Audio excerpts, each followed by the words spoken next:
साथियों नमस्कार, मैं रोहित अवस्थी आज पुनः अष्टवक्र गीता का छठा अध्याय छठा प्रसंग लेकर आपके समक्ष उपस्थित हूँ। अष्टवक्र गीता छठा प्रसंग शिष्य की मुक्ति की अभिव्यक्ति।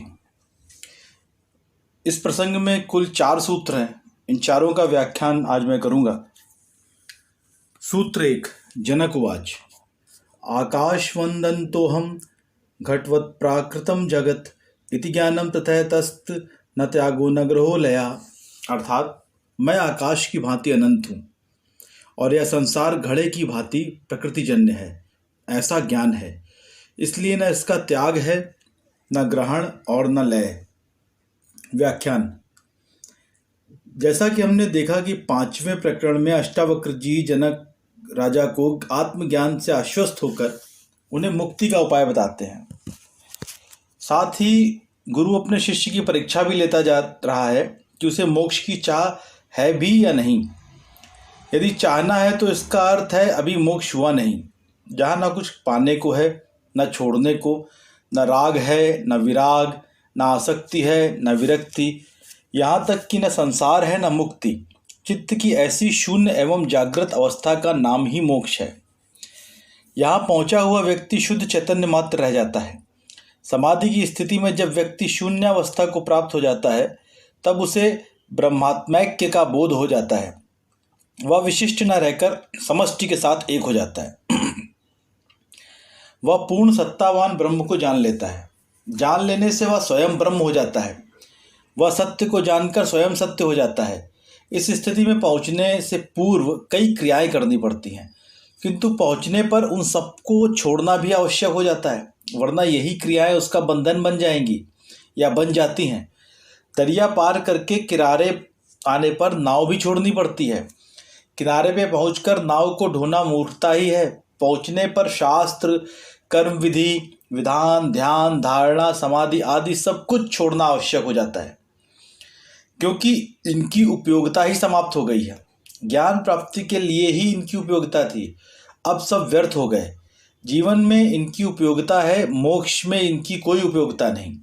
संसार जागने के लिए बनाया गया है कि यहाँ सुख दुख आदि सब द्वंद्वों का अनुभव करके तुम जागो। अष्टावक्र जी राजा जनक की मुक्तावस्था की स्थिति को जानने हेतु जो उपदेश देते हैं, जनक उनका उत्तर देते हुए कहते हैं कि मैं शरीर नहीं आत्मा हूँ। जिस प्रकार आकाश अनंत है, असीम है, इसकी कोई सीमा नहीं, उसी प्रकार मैं आत्मरूप होने से इस आकाश की भांति ही अनंत हूँ। यह संसार उसी आत्मा का साकार रूप है, उसी का स्थूल रूप है जो घट की भांति है। जब यह संपूर्ण सृष्टि एक ही आत्म तत्व है तो फिर इसका त्याग, ग्रहण और लय कैसे व किससे हो? त्याग, ग्रहण व लय में 2 का होना आवश्यक है, तब एक का त्याग, ग्रहण व लय दूसरे में होता है, अन्यथा नहीं।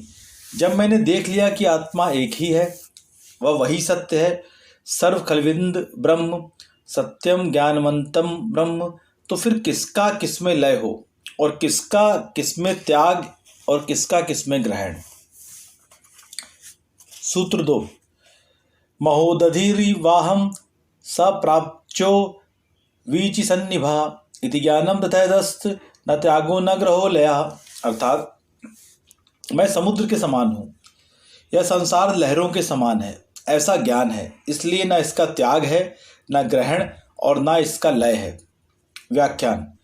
राजा जनक अब दूसरा उदाहरण देते हुए कहते हैं कि मैं आत्मरूप होने से समुद्र के समान हूँ एवं यह जगत मेरी ही लहरों के समान है, ऐसा ज्ञान मुझे हो चुका है। भिन्नताएं जो भ्रमवश प्रतीत हो रही थीं सब मिट चुकी हैं। इसलिए न इसका त्याग है, न ग्रहण है, न इसका लय है। सूत्र 1 में आकाश एवं घट में भी भिन्नता की प्रतीति होती है। इसलिए जनक राजा इस दूसरे सूत्र में लहर और समुद्र का उदाहरण देकर अद्वैत की स्थिति को स्पष्ट करते हैं कि आत्मा एक ही है, इसका न निर्माण होता है न विनाश। इसलिए न इसे छोड़ा जा सकता है, न ग्रहण किया जा सकता है, न इसका किसी में लय ही होता है। सूत्र 3 अहम सशुक्ति संकाशो रूप्यवद्विश्व कल्पना इति ज्ञानम तथैतस्य न त्याग्यो न ग्रहो लया। अर्थात मैं सीप के समान हूँ, जगत की कल्पना चांदी के समान है, ऐसा ज्ञान है। अतएव इसका न त्याग है, न ग्रहण है, न लय है। व्याख्यान।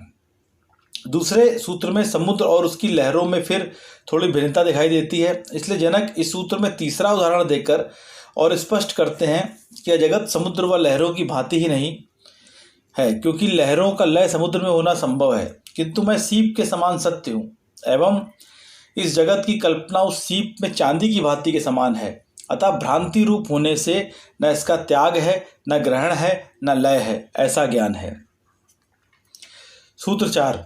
अहम व सर्वभूतेषु सर्वभूतान्यथो मयि इति ज्ञानम तथा तस्य न त्यागो न ग्रहो लयः। अर्थात मैं निश्चित ही सब भूतों में हूँ और ये सब भूत मुझ में हैं, ऐसा ज्ञान है, इसलिए न इसका ग्रहण है, न त्याग है, न लय है। व्याख्यान।